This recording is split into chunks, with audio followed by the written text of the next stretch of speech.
In Brawlhalla, there are many hard game modes, but one of the hardest has to be Horde. Horde would come out with Hellboy on April 10, 2019. But now we have to ask ourselves, what exactly is Horde? The premise of Horde is very simple. You start the match with 2 to 4 players when you start the game. Your ultimate goal? Do not let the demons on both sides of the screen enter the gate, because if they do, after a certain amount of hits, you will ultimately lose. And if you thought that was hard, well, wait till you meet Gruagok. Well, actually, I'll let Foda explain. And Gruagok, he doesn't always react the same way out of hit stun. He deals with knockback a little different than like players and other bots. Gruagok the Menace will appear on stage 5, 10, 15, 20, and 25 in Horde. Not to mention, as Foda said earlier, Gruagok's stats are different than a normal legend, as he has max stats and everything. Horde will prove itself as a very difficult challenge for every Brawlhalla player in the world, since some of Brawlhalla's very best will need to come together to get the first ever Wave 28 in Horde for Brawlhalla. But was that it? Was that the best the community could do?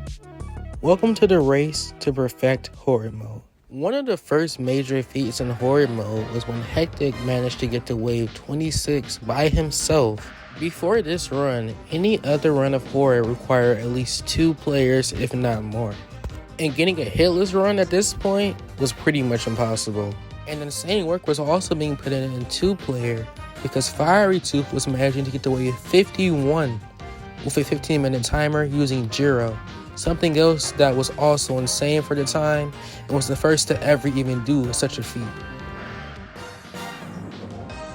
Around this time, notable Horde members Missouri Boots and Hectic would go around creating discords to get more people to come together to not only optimize the game, but to make it stronger, rewarding members with goals if certain requirements can be met, like getting to Wave 55 or hitless runs.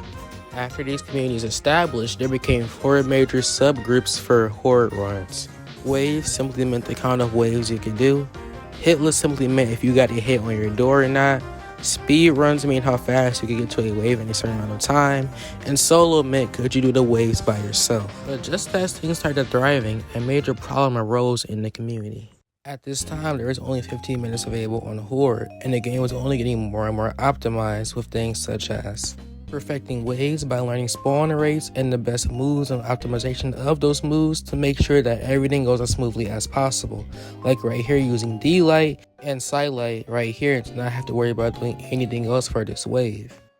Or figuring out on Wave 24, using perfectly timed SIGs and perfectly timed inlights on blasters, you can pretty much take care of Wave 24 fairly easily.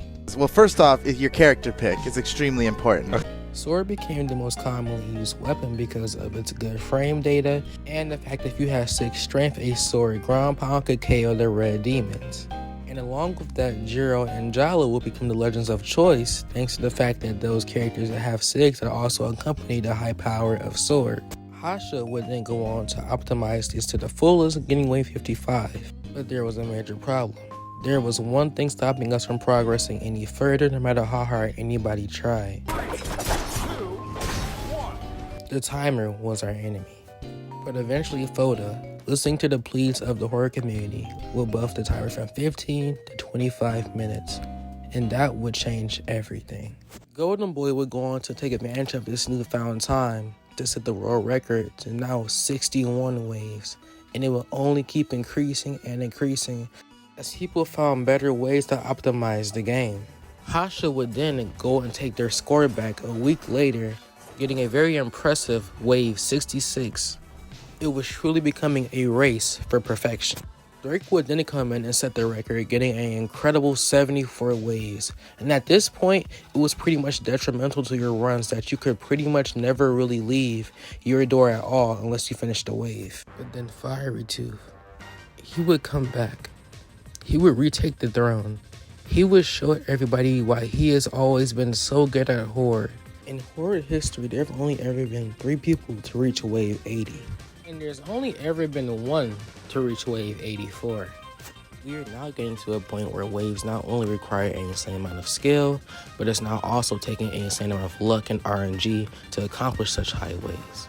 And while this run right here only shows him getting to wave 82, he does have a confirmed wave 84. He just simply has not uploaded the footage yet, but it has been confirmed by the horde community.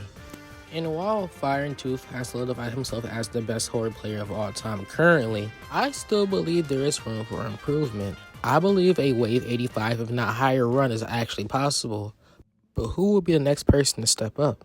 Only time will tell. But overall, guys, I hope you guys enjoyed the video. If you want to join the horde community, here's the Discord right here. It will also be in the pinned comment. And I want to give a big thank you to everyone in the horde Discord as well, because this video would not be possible without them. But overall, guys, until next time, peace out.